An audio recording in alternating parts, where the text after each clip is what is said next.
Hey guys, TRScientist here, and today I am back for day number 17 of r/ProRevenge. We're past the halfway point of the month of October, and after this there's only 14 more episodes. I still haven't found any like Halloween based stories somehow. Anyways, today I have 3 stories lined up.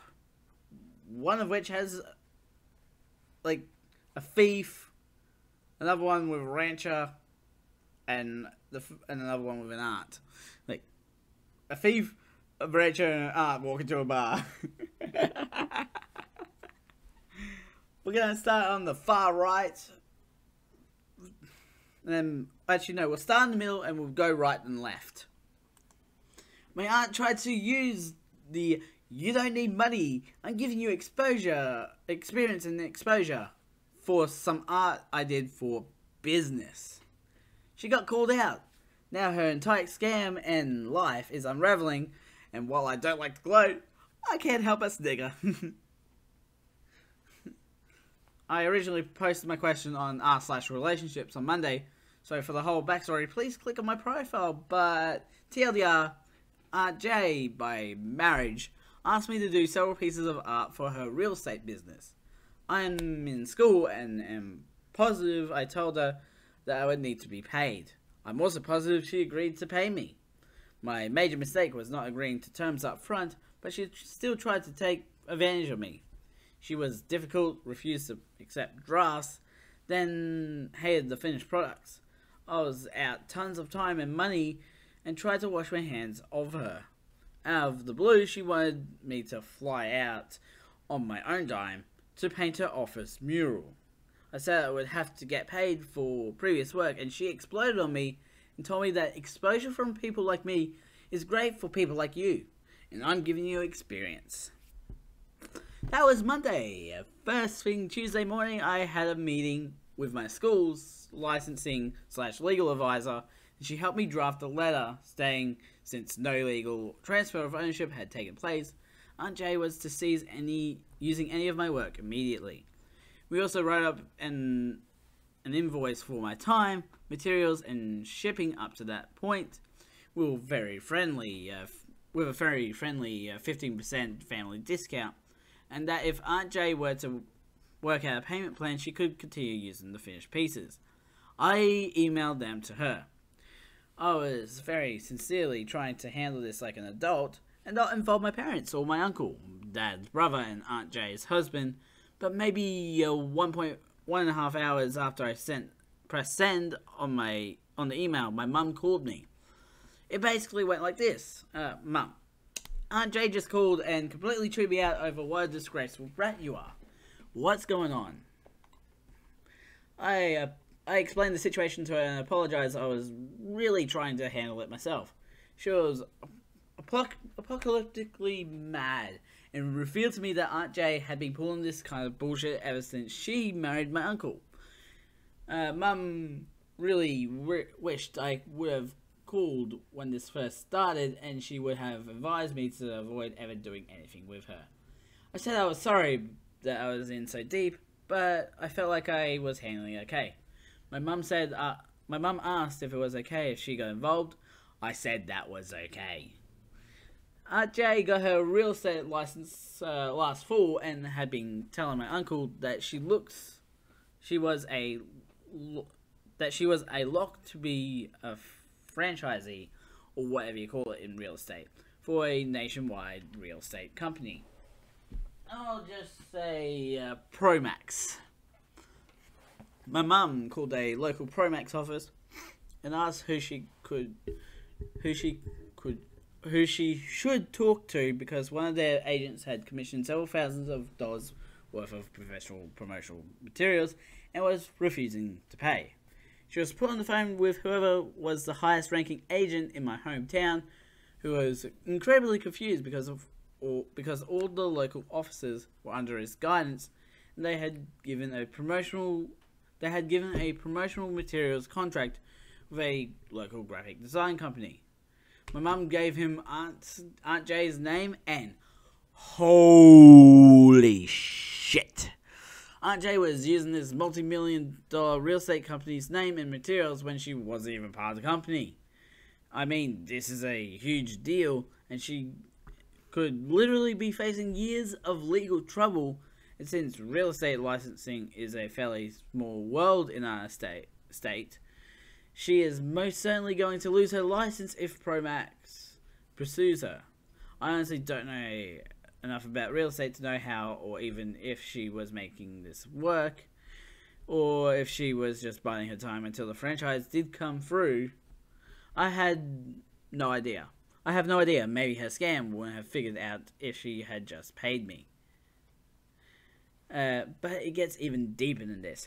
Aunt Jay had just bought a new Cadillac Escalade over Christmas, and since she said it was for work, she told my uncle that ProMax was helping her finance it.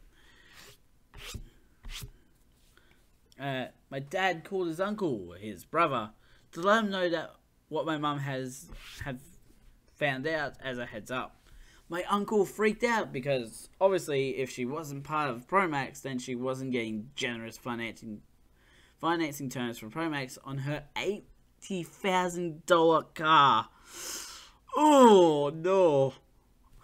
My uncle ran his credit. It looks like Aunt Jay had taken out 2 credit cards in his name and maxed them out, he thinks, for the down payment on this car. So not only was Aunt Jay screwing me over, she was in a roundabout way stealing from the established name of a $1 million company, but she committed identity theft against her own husband too. And now she's been exposed because she refused to pay me. My uncle told my dad that he's known that last straw has been coming for a long time, and this was a last log. A last log. He's contacting divorce attorneys immediately in hopes he doesn't get taken down in case ProMax decides to pursue legal action against her. He's going to have the lawyer advise him on what to do about identity theft. Basically, Aunt Jay is screwed in every way imaginable. I've never been one to gloat, and I always take pity on people who are having a hard time. I'm not this time. It's just like a finger in every hole situation. Oh my god. Like, not only did she screw over, like, her family member, like one of her family members, in not paying her, she also screwed over a company, a multi-million-dollar company, and committed identity theft against her own husband. Are you serious? Like, what is wrong with you, Aunt Jay? Oh my gosh. And with that, we're going to move on to the next story. Never matched with a rancher and a neighbor. My father had the ultimate revenge when I was a kid. I grew up on a horse ranch in Colorado. We had a long piece of property, about 80 acres, and we raised Missouri foxtrotters. We had lived there for almost 20 years when some folks bought a strip of property way at the back of our land. It was a strange plot of land as it was very narrow, and it was sandwiched between our back fence and a busy county road. We were surprised anyone would buy it, actually, as it forced the house to be really close to said road. Well, we never meet these new neighbors until one day my dad gets a notice from a lawyer telling us that after having surveyed the property lines, our back fence encroaches on their property between 3 and 6 inches, depending on the spot along the fence line. These folks have never met us, never introduced themselves. Our first introduction was this legal demand. My father was a soul-of-the-earth kind of man, very kind but also very strong-willed. He called these folks, arranged a meet-up, and tried to talk some sense into them. First, did 3 to 6 inches really matter that much, and why had they not come to us to talk about it through? He even offered a number of different compromises. These folks were hostile from the get-go. They demanded he move the fence immediately or they sue. Apparently, the law said that they had to put their house so far away from our fence line, and they wanted to push it back as far back from the road as they could when they built it. So they wanted that 6 inches very badly. I still remember when my dad got home from the meeting. He hung his head up and shook his head when he told my mum in his slow way, "Well, looks like we got the kind of folks for neighbours you don't ever want to have for neighbours." They sued and won, and we were forced to move the fence in 2 weeks. I say we because I was the free slave labour, as all farm kids are in this kind of thing. All that fencing material and the time were a big cost of my family. But we got the work done in early spring. Here is where the fun comes in. So the new neighbours broke ground and built all through the end of winter and into spring. The very next weekend after they had moved into their house, Dad roused me out of bed. We took the big truck into town to the lumber yard. I was extremely puzzled as we loaded up a bunch of fencing material, building supplies. We didn't have any big projects going that I knew about, and I kept asking him what it was for, but he just told me to wait and see with a devilish smile on his face. We built a pen in a small enclosure very near our back property line, directly behind the neighbour's new shiny house.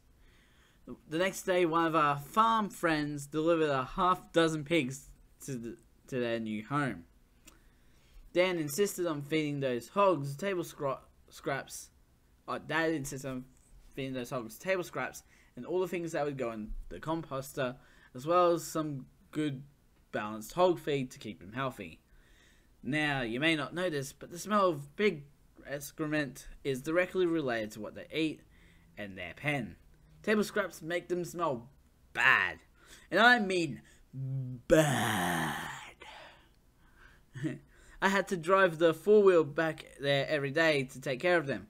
And within a month halfway there, my eyes would start watering. It smelled so bad. When we mucked out the pen with the bobcat, and we also made the pile right next to the pen. I can't even imagine how bad the smell was living in that house. The neighbours, of course, freaked out, and again, without ever even trying to talk to us, went the legal route. They lost the area was zoned agricultural. My dad had done his homework to make sure he was he wasn't breaking now laws or regulations. The pigs were far enough from us and other neighbours that didn't bother anyone but the people he wanted it to bother. Come fall, when winter moved in, we sold the pigs to slaughter, and Dad stacked up a bunch of building supplies next to the pen, and let the neighbours know we would be expanding the profitable operation in the spring when they came out to scream at him. He smiled the whole time, speaking in a slow, steady way. The new neighbours sold their house in January when the ground was frozen and the new owners would not smell the pen. Though, as soon as the old neighbours were gone, we tore down the enclosure, spread the nasty stuff on the hayfield, and the new neighbours never had any bad smell come spring. They also were great neighbours and are still lifelong friends. Never mess with a rancher. Anyway, since I've gotten this question a bunch of times, this is what my dad proposed to the neighbour after getting the letter to move the fence, but before we ended up in court. He really did want to try to cultivate a good relationship with a new neighbour, even though they started on such a lousy foot. He offered to sell them 5 acres of land at the back of the property at a super affordable price so they could have a better lot and get well back from the road. Our fence line was almost 5 acres long, so it was shaved an acre-long line off is all, and that was wood land that was not good pasture land anyway. They were not interested. they had plenty of funds by the way, as they were sitting on a $1 million payout from selling their home in California, which we knew as they brought it up multiple times in the discussion. Statements that they had all the money they needed to take us to court if we didn't comply immediately. My dad asked if we could move the fence over time, then rather than being hit for the costs all at once. Ranches are not made of money. We could move the section right behind the proposed building site immediately to help with planning, etc. First, they were not willing to do that.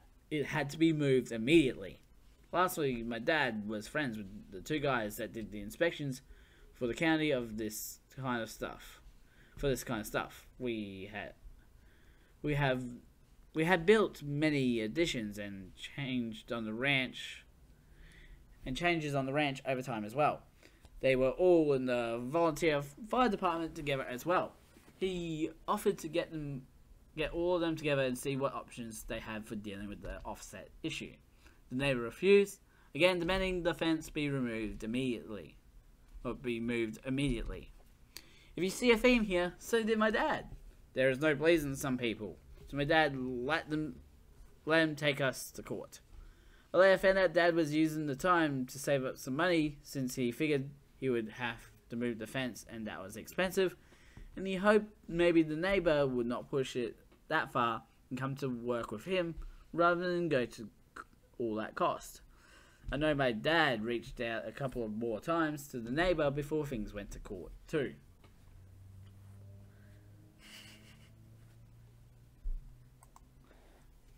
Last story for today. I, as a former store manager, deliberately hired a thief as my replacement. This is a cross post from r/confession. And there's a link to the original post, but I will not be going there for this episode because this is ProRevenge, not r/confession. TLDR, abusive owners tried to get me to unknowingly hire my own replacement. Due to their behaviour, I hired a thief to replace me instead. I was recently let go from my job as a store manager. The company I worked for was abusive to both me and my staff. Some examples, there are a lot more, would be the upper management coming to the store and chasing the staff around while snapping their fingers and saying, "You're not working hard enough, go, go, go." The owners coming to the store and telling me how fat ex-employee is. The owners spreading rumours about the staff and I. The owners screaming at us over the phone loud enough that customers could hear it. Wow. A month or so before I was let go, I had a pay dispute wherein I explained bluntly, but not professionally, how they needed to pay me because it was the right thing to do. They had promised extra pay above my salary for working hours I shouldn't have had to do because of something they did and then purposely did not pay me that money. Eventually they paid me, but they really didn't like that I stood up for myself, and thus started their plan to get rid of me. One of them even stopped speaking to me altogether. After this, I was strangely given permission to hire staff for the store. I needed one, so I happily posted an ad online and started interviewing people. It took a month, but I finally found one I liked and called their references, which came back average but good enough. A sales representative I knew saw the resume on my desk and told me I should call X Business, which was not on the resume. I did, and it turned out this person had been fired for theft of money and product in the same industry of which I'm hiring for. I decided not to hire the thief. A few days after deciding against the thief, I was forwarded a resume from the owner that had stopped speaking to me. It was instructed me to interview the thief I decided against. But how did this owner get the thief's resume in their inbox? The ad was mine and forwarded to only my email, and only I had the password to the account. I filed the link back to an ad that I didn't write and posted from a different account. This ad was for a store manager. A poor attempt at being sneaky. I could have quit right then, but I had a better idea. The owners were notoriously spiteful, but I know they are also lazy and don't do their due diligence. They think they are having me hire my own replacement without me knowing. So I hired the thief as my employee, while the owners, having already seen the thief's resume, sees them as a good fit for store manager. I vouched for the thief's references, knowing they'll never call them themselves. 3 weeks later, I was let go when I arrived at my store. The owners seemed confused by the big smile on my face when they told me. I was genuinely happy to be finished there. It was the worst employment experience of my life, but it was a job of necessity. I was able to collect employment insurance, thankfully. The thief took over managing the store. Thanks to the new store hours, the thief works 5 days a week, with no staff, open to close, unsupervised. Because the thief is lazy.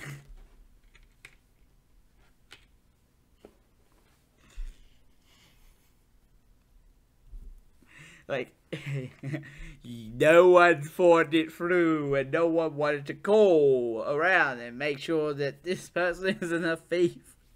Like, wow. Oh my god, it's so bad, I'm coughing.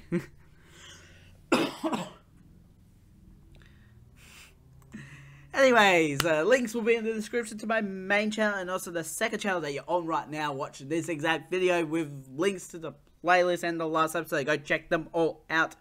It's over 110 episodes at this point. Don't forget to subscribe and hit the notification bell so you know when the next video comes out. A ding, ding. I'm Mad Scientist. Mad Scientist out.